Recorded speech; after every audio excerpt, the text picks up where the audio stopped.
આંકલાવ તાલુકાના કહાનવાડીમાં જમીન મુદ્દે વિવાદ તો સરકારી જમીન ગુરુકુળ વ્યવસ્થાપકને ફાળવતા આક્રોશ જોવા મળી રહ્યો છે। તો આપણે જણાવી દઈએ કે આણંદના આંકલાવ તાલુકાના કહાનવાડીમાં જમીન મુદ્દે જે વિવાદ હતો, ગ્રામજનોએ જિલ્લા કલેક્ટરને આવેદનપત્ર પાઠવ્યું। પંચાયતની જાણ બહાર સરકારી જમીનનો સોદો થયો હોવાનો આક્ષેપ, તો સરકાર નિર્ણય સ્થગિત નહીં કરે તો આંદોલનની ચીમકી ઉચ્ચારી છે। તો આણંદના આંકલાવ તાલુકામાં જમીન મુદ્દે વિવાદ સર્જાયો છે। તો આંકલાવ તાલુકાના કહાનવાડીમાં 237 વીઘા જેટલી સરકારી જમીન કે સ્વામિનારાયણ ગુરુકુળના વ્યવસ્થાપકને ફાળવવામાં આવતા ગ્રામજનોમાં આક્રોશ જોવા મળ્યો હતો।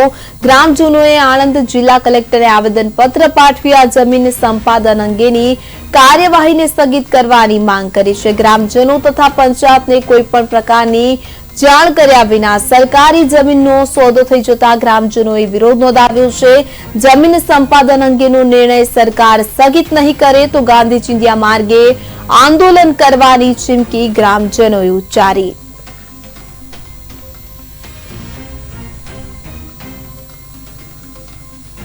8000ની વસ્તી ધરાવતું ગરીબ પછાત વર્ગનું કોતરોનું ગામ, એમાં સ્વામિનારાયણ ગુરુકુળ રાજકોટવાળાને તમામ જમીન ફાળવી દીધી છે।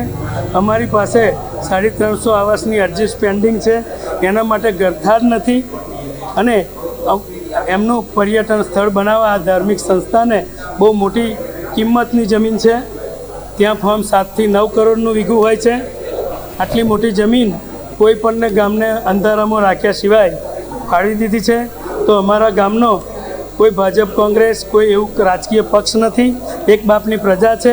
આ જગ્યા અમે લડીને પાછી લેવા ગાંધી ચિંધ્યા રાહે આખું ગામ તત્પર છે। 8000ની વસ્તી ધરાવતું ગરીબ પછાત વર્ગનું કોતરોનું ગામ,